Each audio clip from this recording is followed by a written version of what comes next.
like a cable. Wait, guys, I'm gonna restart my laptop quickly. Pakai man, meneer. Pakai man. He was getting irritated with us last time. We were saying that pakai man. Pakai man.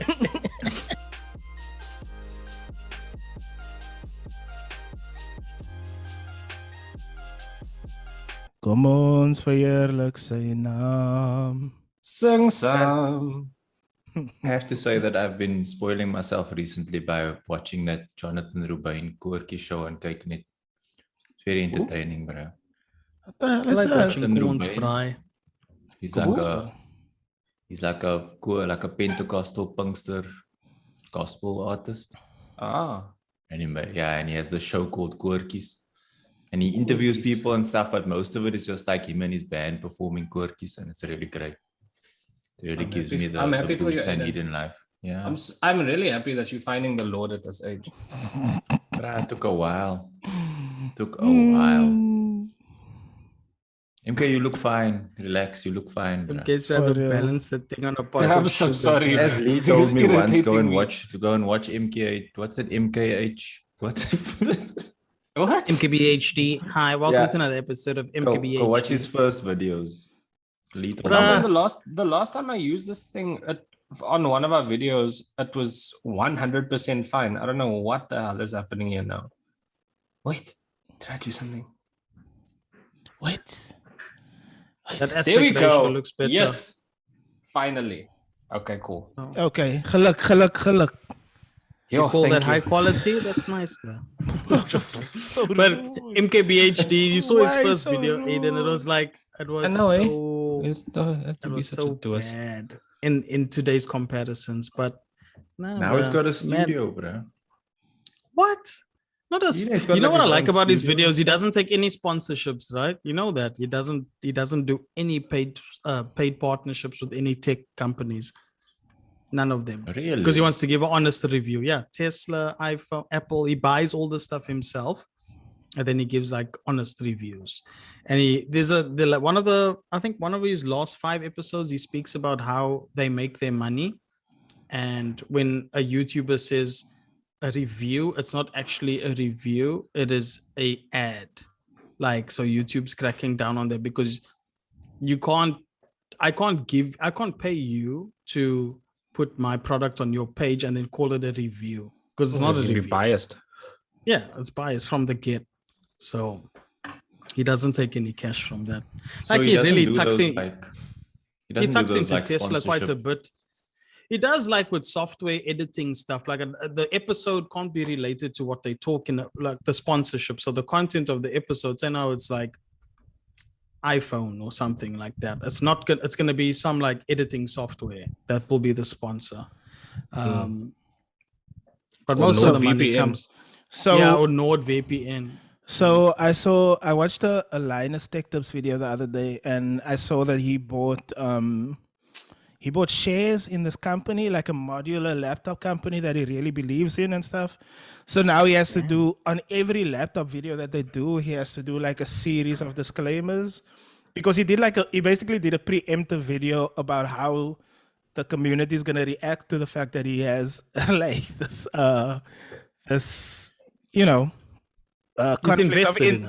conflict of interest, basically. And so I don't know, he invested something like $250,000 or something of his own money, maybe. Oh, well, I don't know if it's his own money or if it's like Linus Tech Tips Corporation, because they have a fucking... I don't know how many people is employed in that situation. But money he makes from those mugs, bro. What's those things he always pants on his videos? Those water bottles, those water canisters, and yeah. It's crazy. It's a job, bro. Like, although to be honest, that company that he invested in, if I had money, I would buy a fucking modular laptop. Like, are you serious? Does it look like I would 100% buy that thing. I think he did an episode where he went to China at one of those like tech buildings where you go in and you build your own phone and your laptop. Basically, it's like a flea market, and you go and you buy your processor, you buy your RAM, you buy whatever screen you want, You buy your operating software. You want Android, you want iOS. And then basically you leave all the stuff in a basket by this one bra in a hockey. And then you go grab something to eat and he'll tell you like an hour, half an hour. Then you come back and all your shit's put together, bruh. Like you can customize your phone. You can choose what camera you want in there. You can choose what battery life, everything. It's like you just, but he had a language barrier and he couldn't really like.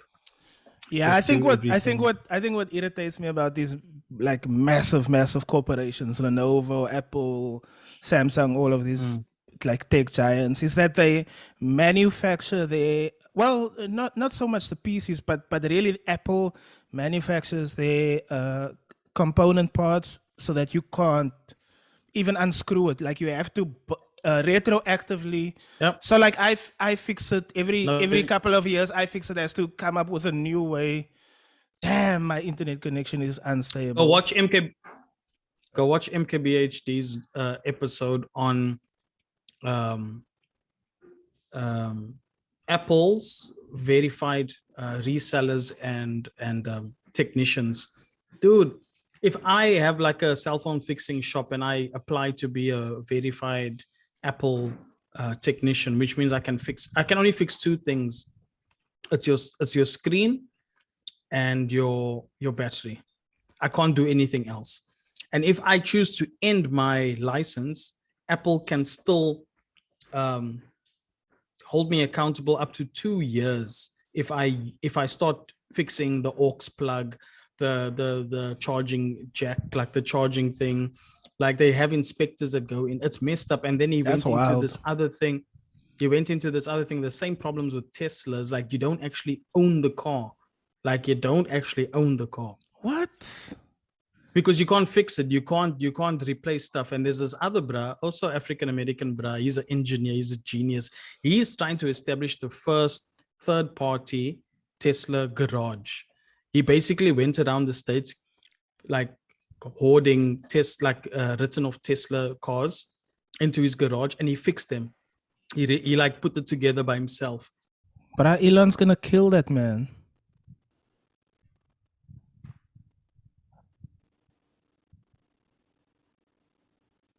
So like, and he's like, but open it up to us. There's engineers that know what they're doing, and I'll forward you a link to his stuff. It's a replacement for like a plug for the tire, like an air valve or something stupid, and they're asking him why do you want this? But and he's like, because I want to fix. Like I own the car, I bought it, but you don't own the car. I swear, Elon's gonna assassinate that man, but no, they banned him. They banned him from certain services. Like his notice, his YouTube is crazy, and like people are like, and Tesla came out and said, "Look, yeah, we're doing this for the protection of our clients. Like, because if people start fiddling with the Teslas, there can be accidents that happen." So, where did Wilson disappear? I'm here. No. I'm here. I just put my video off so that the shit records more cleanly. But I don't know. I have like a question about all of this, but Stalin had something to say. Yeah. I just wanted to say, I think this is all like a result of like a uniform user experience. If you think of like the history of computing, like it started with people tinkering, started with people like doing things in the garage. Even Apple started that way. And then like you had a situation like later on where you need like the minute these things get bigger, the minute these companies get so big and they have like a certain product line, they like, it's actually detrimental to their kind of like profits, I guess, for people to be tinkering. And it's kind of sad. I mean, like, it's also like like users of computers. Like, I don't know, there's not a lot of users who would tinker these days, like except for people who like the people who watch Linus Tech Tips, or like people who want to fiddle with stuff. Like they might want to tinker with stuff, but the average user just wants something that works. And I think like Apple does that well. Like a Mac and an iPhone, it just works. That's why I really like this modular idea, because it's not like complete tinkering. Like you don't have to like know how to like solder a board or something. Yeah. But you can I can pop out a module, you know. So there's like levels of difficulty that they sell apparently. So like if you're an expert and you want to solder cables and all the stuff, they'll ship it all to you. But the main thing that like attracts me to like fixing, tinkering and all that stuff is the environmental impact that it has. Like because less stuff is going to end up on the landfill, and more stuff is going to end up in re-establishing machines. You see it with CPUs, for instance. Like a lot of CPUs end up on the like in electronic waste, but then like small Chinese companies take old, like recent cell phone chips and use them to build mini laptops and stuff like that. So they're like taking that stuff off the landfill, cleaning it up, resoldering, fixing the whatever, those little pins and shit that come out of that's so sensitive, and then like re-entering it into the market, which I think should be encouraged. I think we should be encouraging people to like take electronics out of the out of the landfill chain. Obviously we want to take everything out of the damn landfill chain, but if we can take that kind of stuff out, that would be cool, because there's there's chemicals, there's harmful metals and all of these things that's in there. But yeah, I just thought that the whole Linus investment into this company was fucking interesting. It's also like an issue again, like the same damn thing that I say every time. It's like the damn issue with capitalism, bro. It's like you can't fix stuff under capitalism. It's like it's either dead and you buy a new one, or you go without. Yeah, the waste is like crazy. Like I saw this tweet earlier today of this some guy in the US who was showing that he collected 8,000 eggs that were going to be dumped because they had expired, and he like collected it, and he was like, guys, like this is 8,000 eggs that have like best before date expired, so they're not actually like off. And then he like showed other pictures of like crates and crates of fruit, all these things that he's putting into like a community fridge and stuff like that. But I was just like, so much waste, guys. So much waste. I think I forwarded Walton a video on Instagram about like a hawker, a food hawker in Brooklyn or something. There was a discrepancy with the license or like the permit or something. Yeah, they take all that fresh fruit and vegetables and they destroy it. Guarded by police, bruh. So it's like there's food banks. So the biggest food bank in the States is Food Bank of America. The second unofficial food bank is the American educational system food, where they feed the kids at the canteens, because public school feeds kids. Like you can't take that there. Like, so the thing, I think it was setting a kind of just like setting the tone, like, no, you can't do this. But there's insecurity, there's food insecurity in the USA. But to admit that is to admit certain failures in the most basic services. You know what I mean? Like if we had to go and take it to the food bank and take it to the school feeding scheme and all that, then what does that say? It says that like we're short. They take it to a university, like Wilton said, there's people on campus that need a chow. Like who wouldn't want 3 bananas and 2 peaches? Like give that to me. Or chuck it in a smoothie or something. Look here. Freeze it. Look here, Brown University. I don't care. I talk my university's business. Their endowment increased by $2 billion over the last year. So they have $6.9 billion that they can pull from at certain points to improve circumstances and so on and so forth, right? There is a food security crisis on that campus, but at undergrad level, at grad level, there's a food security crisis. The dining hall workers were understaffed because they were letting people go during the COVID period. So like the food wasn't getting out fast enough, so there was excess waste, right? And I say waste in inverted commas because the food was still fine. But what also happened was like they didn't have enough halal meals, they didn't have enough kosher meals, vegan meals, so on and so forth. So people were going like without food in the dining halls, in the residence halls.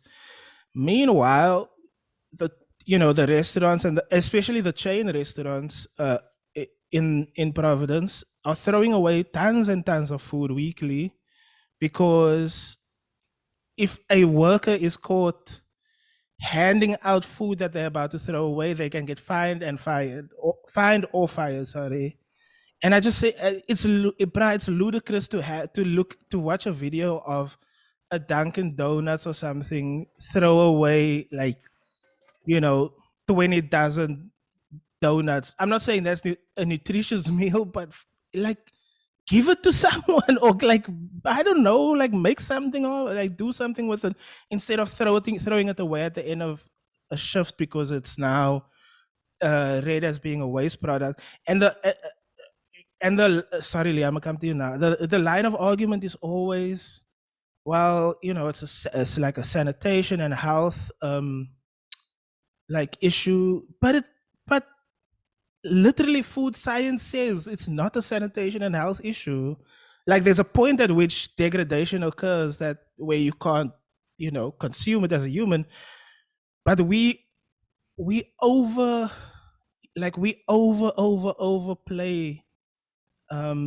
how impactful that is. Like we really overemphasize this like best by date and all of those things. I'm not saying I want to feed people unhealthy shit, but damn.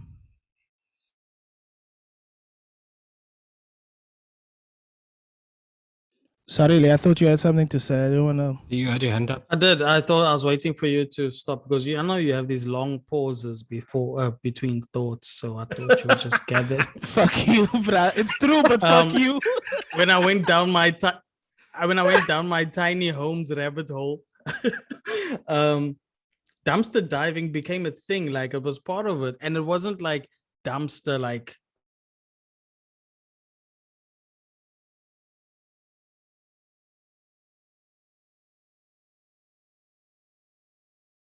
Before date and there's a sell by date. The one is to make sure inventory and contracts are adhered to. So if my stuff is not, if I don't take certain things off the shelf, it means that I don't order more. A sell by date is there to ensure that more orders take place within a certain time. It's just a monetary financial supply chain mechanism, right? That's all it is. It's not about perishables and non-perishables and all those things. That's the sell by date. The best before date is more on a hygiene health aspect, but that has a safety measure of 10, like most things in service industry, meaning that if the sell by date says end of October, that is really good till actually the end of November. You know what I mean? It's just a safety measure. If the elevator says it can only take 3,000 kilograms, it can actually take up to 5,000 or 6,000. It's just a measure of safety that it's in engineering. That's what they do. So like with the tiny home movement and all this off-grid movement, like there's these pockets of communities that do dumpster diving. They know when stuff is going to be thrown out and they wait in the alleyways for the stuff to get chucked. It's fresh, bro. Like there's nothing wrong with it. I'm talking about meat packs, like full on meat packs, nothing wrong with it. And the guy's like, he's going to put this on the barbecue anyway, whatever impurities are on there, it's going to get burnt away to a point. Like it's not off. And we've bought off meat before, like if you know what I mean. You know what I mean. So there is a problem, but it's all just to keep supply chain contracts moving. If you sign a contract with Walmart, or if you sign a contract, like let's bring it home for SPAR, it means that there's a certain amount of orders that need to take place every month, and the sell by date kind of takes care of that. There's enough food for everyone, bro. It shouldn't be like this. I remember when I just to also say, like, I don't know if you guys have watched Good Girls on Netflix. It's a series, but anyway, there's a character in there who does dumpster diving, but he's also like a trained like. Is that chef. that Kat Denning show? No, it's not that Kat Denning show. It's I don't know what the actresses' names are now. Anyway, there's a character in there who dumpster dives, but he's also like a trained chef. So then he makes like these really like fine dining dishes out of like dumpster food, basically. But I wanted to say that when I worked at Woolworths, they had like they would collect the waste every day, which is basically like all the expired food, all the food that's hit the sell-by date, but not the best before date. And then like the staff would get an opportunity to buy it at like crazy reduced prices. Sometimes you get like things 80% off. And then like whatever's left gets given to like a charity, and the charity comes and fetches it basically. And then that goes into like feeding, whatever. And I think that's really cool. I think like that's one way that like people can make use of that food without wasting it. You know what I'm saying? I remember Omi used to collect for her schools. Every Friday they'd go to Woolies, they'd collect, and then they distribute. The first time I had sushi in Cape Town was MK said, "Come here. I want to show you something." I used to get all those leftover muffins that Omi brought. Yes. For those who are listening, Omi is Andrik's grandma. She is the OG Woolworths Connect. She used to bring us all the treats that were left over. She used to feed us so much.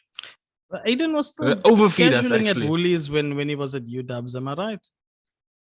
Yeah, I think I was like in I the remember. First year, Yeah, yeah. Really? Yeah, I used to. Yeah. I think that was the early end. shift every weekend, and then one day I just like I was like I can't.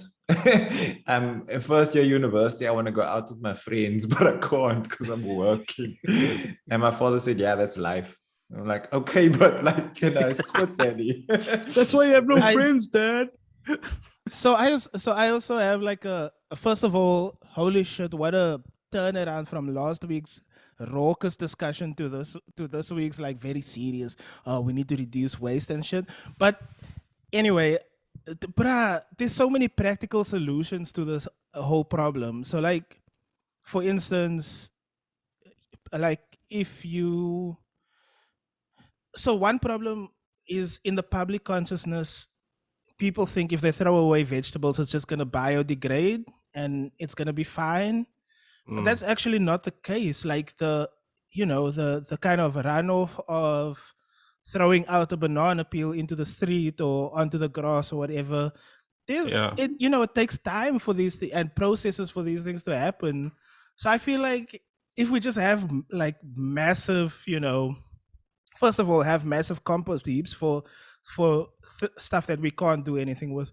But secondly, stuff that reaches its sell-by date, pickle, bruh. Just pickle every fucking thing. Just have just have like salads and just pickle all that shit. It's not that expensive. It's water and salt and caraway seeds, and then you're done. What now? And a bay leaf, and then what? I know it's fucking idealistic, but we need to figure something out, bruh. Like we genuinely need to. I just feel like we need to stop putting stuff on the fact that 3 hands are up now is making me so nervous about what I just said. Whoever was next, go. Go ahead. I'm so scared, bruh. I just want to say, Walton, if I'm saying something and people start putting their hands up, I get so scared. You've lived in the States too long, and your privilege is now showing itself. That's all I want to know. That's true. No. Have you guys been to the true. Kraaifontein recycling plant? There's a what in Kraaifontein? The Kraaifontein There's a recycling plant. You way, Lukumbo side. I had a yard. I had to Oh, go and they- take shit there. Yes, I do know. Dude, They're behind it like is- Buckenfell Industrial in Bruh, the back. It's jacked up. It's jacked up. I'm not gonna lie. Really? They have different sections. There's a compost heap. You can take all. So I used to trim leaves and cut grass and all that. Then when you come there, they check what's in your bag and then they tell you which station to go to. Then you go to the compost station. you're not allowed to leave your plastic bags there. You must open up those black bags and you throw all the grass, branches, leaves, and then they till it. But it's in order. So at the end of the line, it's like the most matured compost, and the beginning, it's like the new stuff, today's stuff. And they till and they push it along. So at the end, farmers can come and just like, it's 5 rand a ton. Wow. Dude, it's nothing. It's incredible. well, that time it was like 10 rand of, now I think it was like 10 rand a bucket load. Dude, this needs to be like public 10 knowledge, rand? though. It was 10 rand because it's a Dude, municipal seriously, facility. this needs to be public knowledge. It can't be So like so a hidden thing in the back sections there. So it's like, if they look in your bucket, okay, what do you have? You have wood, you must go to that station. You have branches, grass, and leaves, you go to this station. And you can't just put your black bag there. Like you must take your plastic with you. And the operation was really, really good. I remember on a Tuesday, the recycling trucks came around. Do you remember that? Like, there was a different to the waste. There was a recycling waste, and then That's also still very new to us. When you guys started getting that small, that skinny green bin. Yeah. Yes, I remember when it rolled yes. out, like it didn't actually roll out to everybody in Kraaifontein. No. It just rolled out to that side of Kraaifontein, the boeregebied, as my grandparents used to The call palm it. colored Yeah, and yeah. But I think that stuff needs to be palms. marketed and like Yeah. educated. Like, people need to be educated. Like, look, yeah, this is what's happening. I was really impressed with that place, bro. To be honest, and I'm not impressed easily with stuff that is like for show.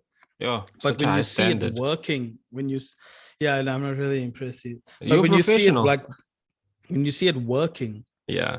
and I mean, now it's a So that's revelation that nice. it even exists.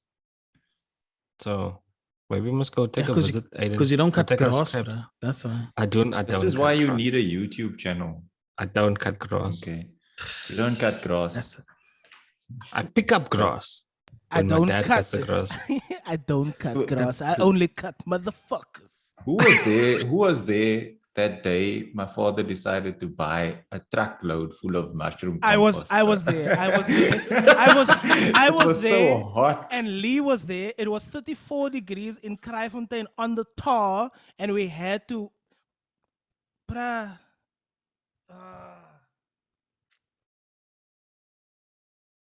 What happens when you speak Eden, of bring Kraaifontein with in a mushroom bad compost. light? Where? Catch up, Okay, Wilton. well, Catch okay. up. Catch up.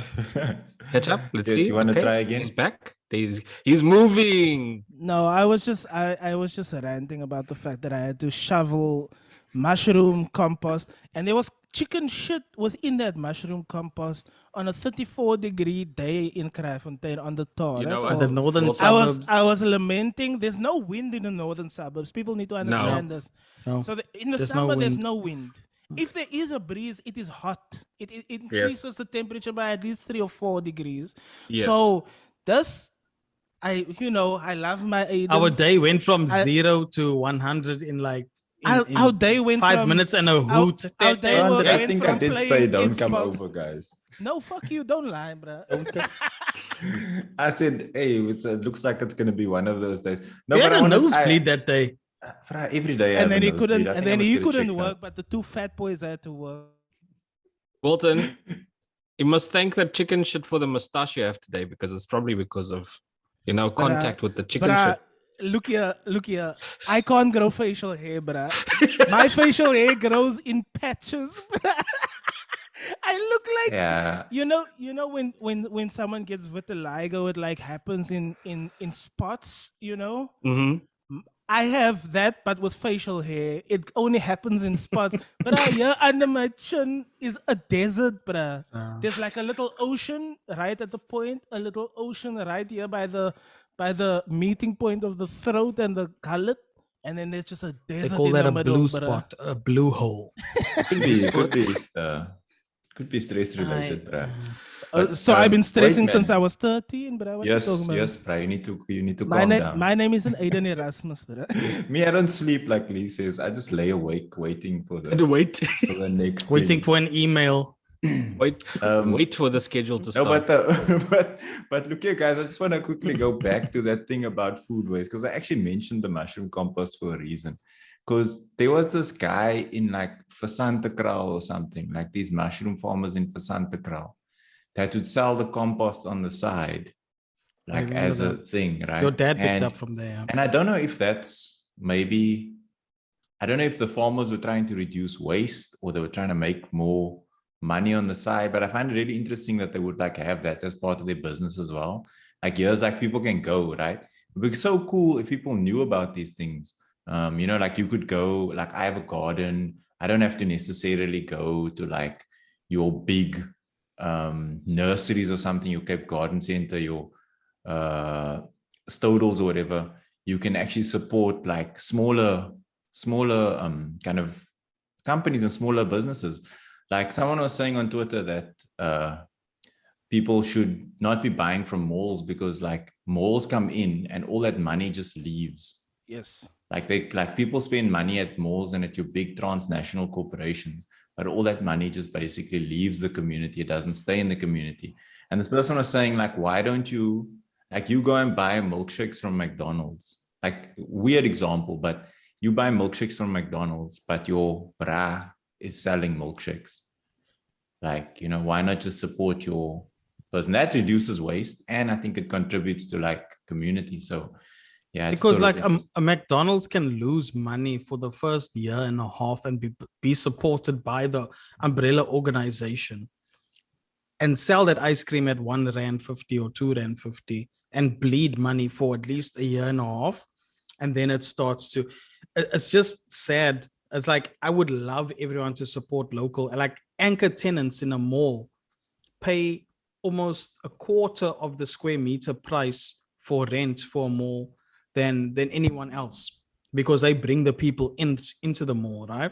So a mall will rent out, let's say, a piece, a shop for like 300 Rand a square meter, whereas Checkers, banks, and other big anchor tenants would pay like something ridiculous, like 100 or 80 Rand a square meter, because they're bringing the people in. Now, you're a small business owner and you want to start like a photocopy shop or something in Cape Gate, but it's just the barrier to entry is just so high that it puts you out, man, and the money leaves to the corporation. There's head offices probably in Joburg or somewhere. Like, so you're 100% correct. Like, think about Okavango Crossing, right? Think about that little mall that came up in the Kraaifontein, Cape Gate, that type of area. 80% of those are chains. It's Virgin, Gym, it's Woolies, there's Checkers. Like, there's hardly any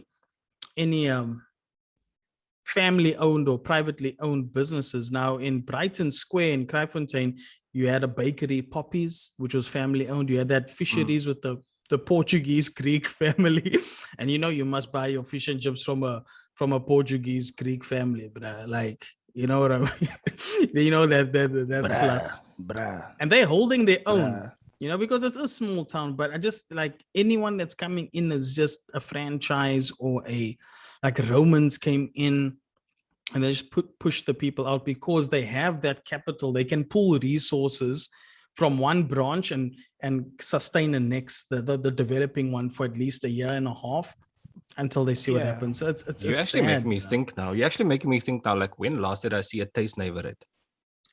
And they used to boop. They by Pick and Pay Sonica. Yes, no, corner. That spot hit, bruh. The cakes and the pies. Oh no, that's so there's the last time I saw one was that one. Yeah, but there's the Pick and Pay. There's that indie biltong shop which peak some good shit, and then next to it is like a knockoff shoe store if you want to buy your budget. If you want to buy your budget Nikos and stuff like that, Adidas and stuff, you can go there. And then next to that is the Taste Neighborhood. But I wanted to say, and I'm taking us like 2 steps back, but like I blame all of you because I had my hand up for a while. I think that there is something to be said about the fact that, you know, okay, so first of all, I'll frame this by saying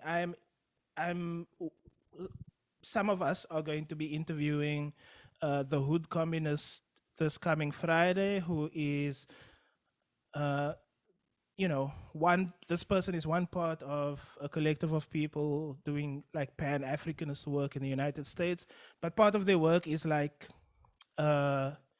thinking about education, thinking about business, thinking about corporations and stuff like that.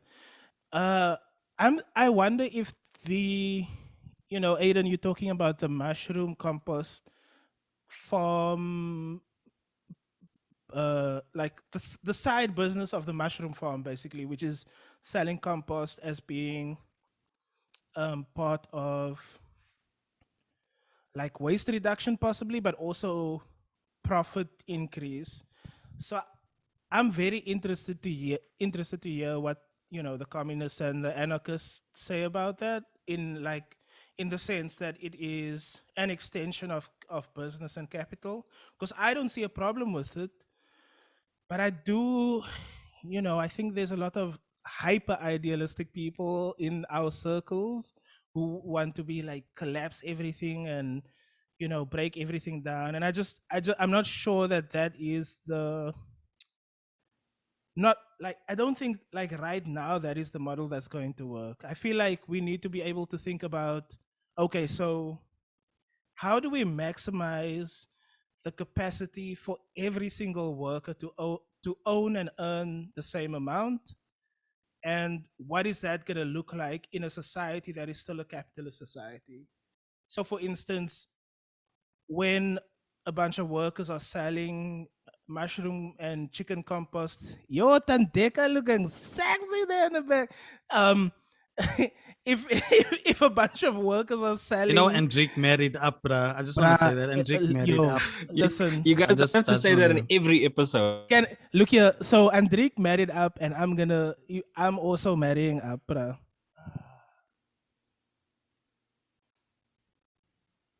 Let's just wait for the privilege to kick in. Oh, yeah, the privilege kicked me. Say that again. No, I was just gonna say I'm also marrying up. Anyway, you are my friend. Guys, it'll require the majority honestly, of the population to be on the same page. That is the problem. I don't think so necessarily. I think it requires workers to be on the same page. So if we're talking about farm workers, for instance, if farm workers establish 2 or 3 workers unions, I know we already have one that's quite strong in the kind of up the West Coast. Yes. Oh my God, I shouldn't read the messages because it was not such a while funny, you're talking. Just continue, please. It was such a funny message. I'm sorry, but anyway, I completely lost my train of thought. But what I think is that it doesn't necessarily require everybody to be on the same page at the same time. That's never going to happen. What I think is possibly is required is for the majority of, in this instance, farm workers to be on the same page, and for them to say, well, we are going to work and strive towards overthrowing a system that is requiring an amount of labor that is unjust for the pay that we're getting, and therefore we are going to take over the means of production. What that looks like might mean a bunch of people like the 4 of us who are obsessed with this idea of getting a farm and making it, worker like collectively owned and collectively told and profited from. But Plasi, maybe Plasi for life. But yeah, I just think it's going to be a lot. It's going to be a lot of work, but I don't think it needs every single person across the board. I don't know which one of you raised your hands first, Aiden or Lee, but I just want to say that Aiden, I agree with you. Like, I think like you're not going to get everyone to like the idea of like, I think we've spoken about before on this podcast, and we had this idea of like, there has to be another concept of business that's not profit only. Like business does not necessarily equal kind of capitalism. Like capitalism is a historical thing that came out of a particular moment in European history, blah, blah, blah, blah. I'm not working right now. So, but yeah, I think like the revolution ways in isn't which- labor, bro. The revolution is our duty. It's joy also. But I think like, I always say like, if I had a business, if I owned a business, one of the principles I would have is profit share. Like everyone that is employed by my business would have a share of the profits, like equally, right? And obviously part of the revenue in the business has to go kind of be folded back into developing the business, whatever. One of the things about business obviously is growth. And I'm sure that the guys selling the mushroom compost are like, this is going to give us extra profit, which means we can grow our business, which means we can probably employ more people, or we can make sure that people have livelihoods and things like that. Yeah. Instead of cutting down on the margin, they like, what can we do with the waste that we create to try and make more money so that we can support our business? Instead of saying, what can we cut from our kind of production process to save money, i.e. workers, people, whatever, machinery, etc., to save money, to make more money for, you know what I'm saying? It's like a different mindset. Yeah. And I think, like, but I just like, I think it's so important, like this idea of like people who work in a space to share the kind of fruits of that work. Like, I think that's the most important thing. Like that should be a fundamental principle. And I think you only get that if you like support local businesses. Like if you actually know people who own businesses, you know what I'm saying? There is like a remove that happens with like these big corporations, these big franchises. Like someone who works at McDonald's doesn't know the person who owns McDonald's. No. You know what I'm saying? Like, whereas I might know the person who runs the Taste Neighborhood, you know what I'm saying? Like, I like the way that Lee described it just now, like, you know, that Greek Portuguese family who owns that, like, it's very personable. So, you know, like what goes into running that business. It's like the stakes are different. You know what I'm saying? Yes. The people that work there are people. They're not just like human tools. You know what I mean? Anyway, that's my rant. Lee, I don't know if you wanted to jump, or Andrik. No, I was going to say like two things. These small brick and mortar shops that we have, like the idea of the profit share and how businesses give back to the community nowadays, or from at least the way we've been seeing it, is it's all charity. It's all we take a portion of our we put that in a budget in the beginning of the year to give away to causes and things, whereas the same way that Aiden's describing as profit share week. And just to say that charity is always tax deductible. Yes. So it's not like it's not like it's a loss. Yeah. You get it back anyway. So it's not actually doing the labor for the community that it should be doing. Whereas like a small example that I feel is really, really significant is all these coffee shops that are popping up like around the city of Cape Town. There's one in Cape Gate as well, that pretty much all the money they make goes into serving the community. I don't know, Aiden, the 10 rand shop. Yes, yeah. Right. So it's all everything 10 in rand. that. Everything is 10 rand. Everything is 10 sandwiches, rand. Coffee, muffin, everything's 10 rand. Everything that would be like $35 somewhere else is 10 rand there, and everything that they make goes into serving the community. Now, I'm not 100% sure who they help, but I feel like things like that in a space like a mall that is this fucking bastion of greed and capitalism, where there's this little corner shop and people flock to it. It seems as if people are into the idea of helping people by spending their money. You know, if other places can do that and say upfront, 50%, 40%, whatever percentage you are paying for, above the what do you call it? What's it called? The production price? What's it called? The manufacturing cost, right? Anything above a certain point goes to helping this community, goes to here. If it's a coffee shop, we send money to the people that actually grow the coffee beans, right? And I feel like that should be a way of the future, where you take a percentage, even if we are still living in the system that we are in, where we say a major portion of what we make goes back there. Because if you look at the places that the coffee beans come from, that the cacao beans come from, people haven't even tasted chocolate because it's too expensive. So I feel like that's sorry, I don't have an ending for that. I never apologize.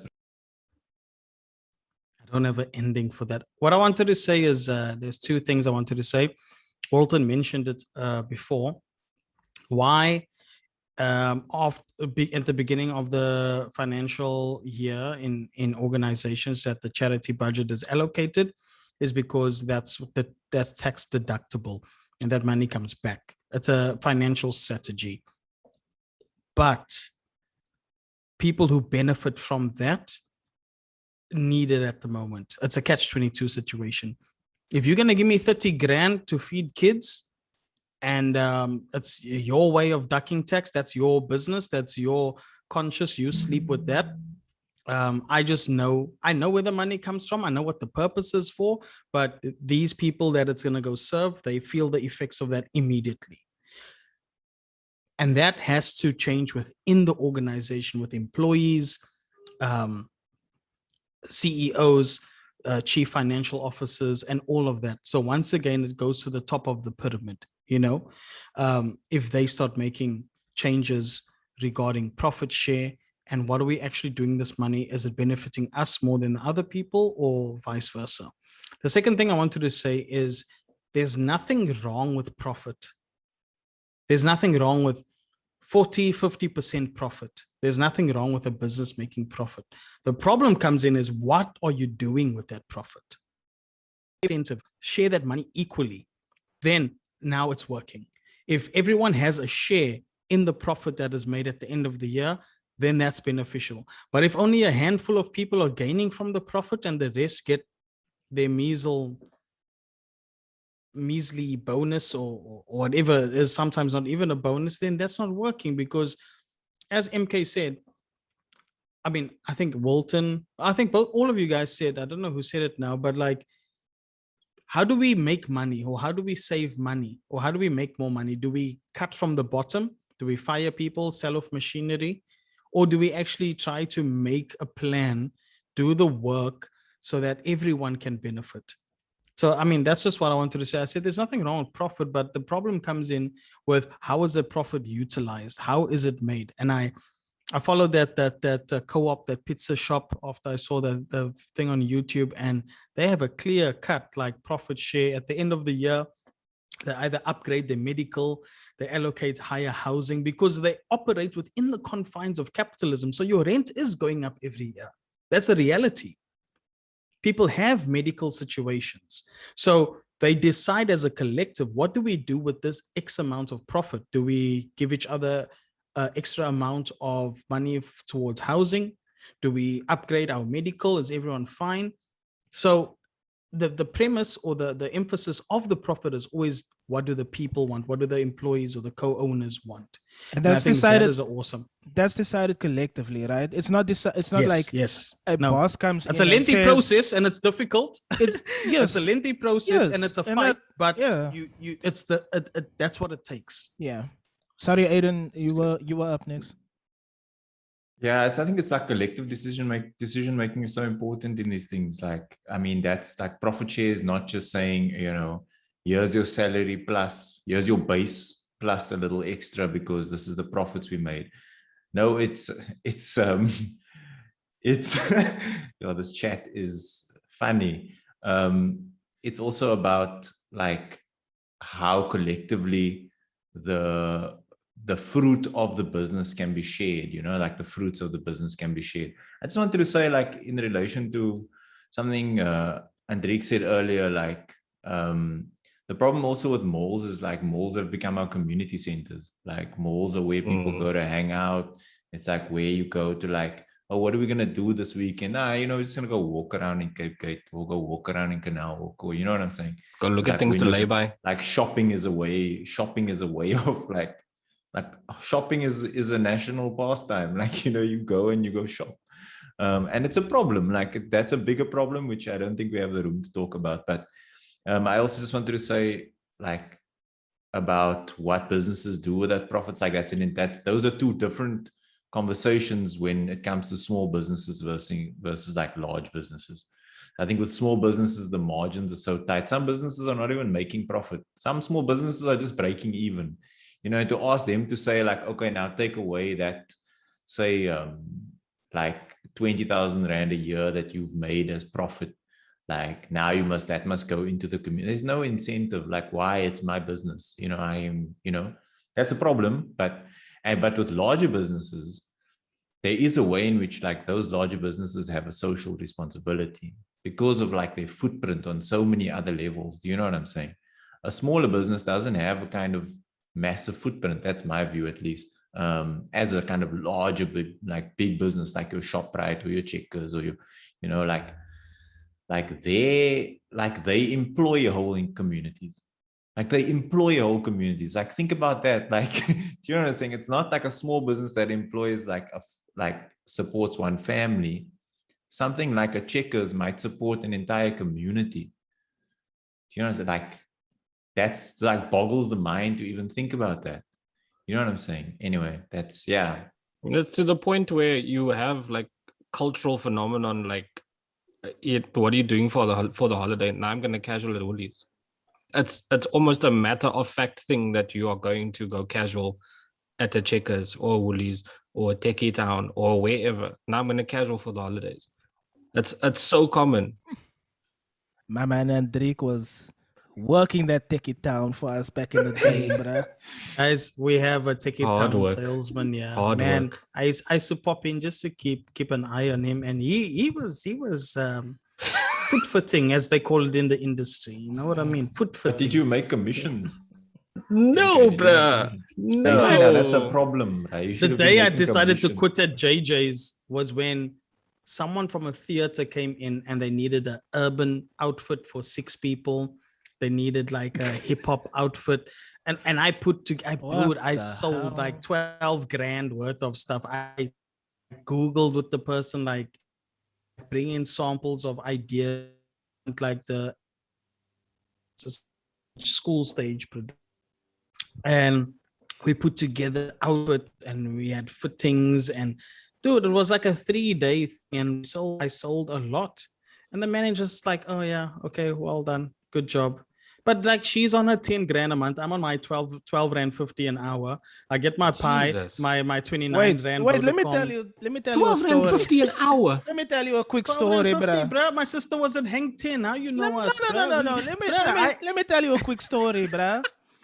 When I was working in a restaurant, when I was 17 years old, in what the hell year was that? 2006. 2006, Walton. God damn.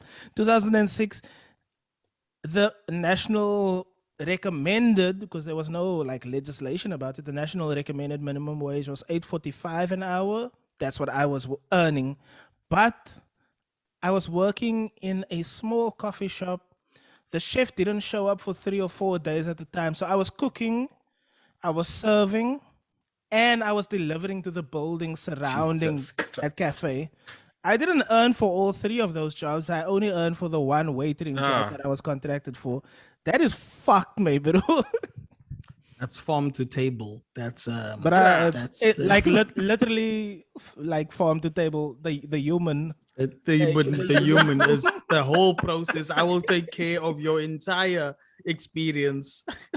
From the beginning to end. And we're the type of people that like, even though we're in crappy jobs, we at least we don't want the person at the end of the thing to, like, we can't help but do things lekker, man. Like, I don't know with you guys. Like, I'm always the person who, I talk maybe a lot of crap and like, oh, I'm not having a good experience. But when I'm in it, I always try to do what I know will benefit the organization the most. You know, I'm trying to do some good stuff.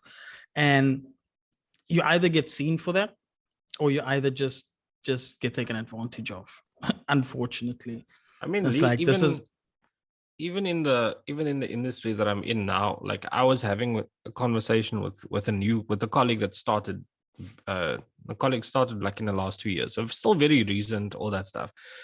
I was asking advice, and the best advice, the thing I told him is the best advice I can give you is don't try too hard, because you will Don't put your neck out.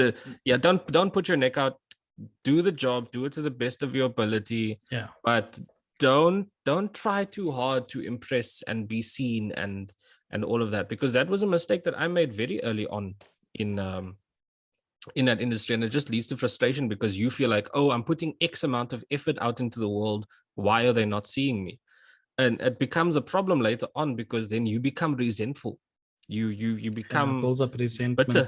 You don't want to have that. So just, but I mean, that's the kind of people we are. We try to do our best for the person that's receiving the product that we are. That's the thing, man. For. And that's I think a lot of people have that, but I also think a lot of people have a much smaller and shorter limit than we do, and that also leads to feelings of resentment.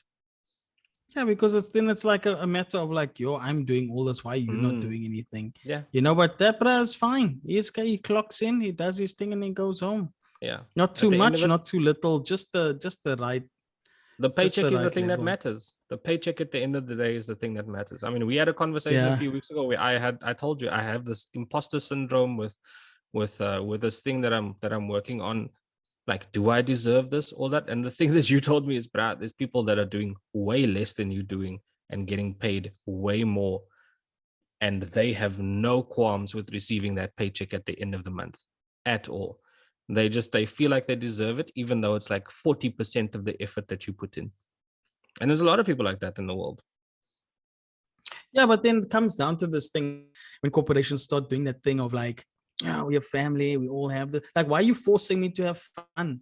Like, I think my sister DM'd me and she was like, bruh, in like big corporates, and my brother as well, it's like, people try all these tricks. Just give people a platform to do their thing and recognize what they do. That's it. I don't need to be your friend. I'm your colleague.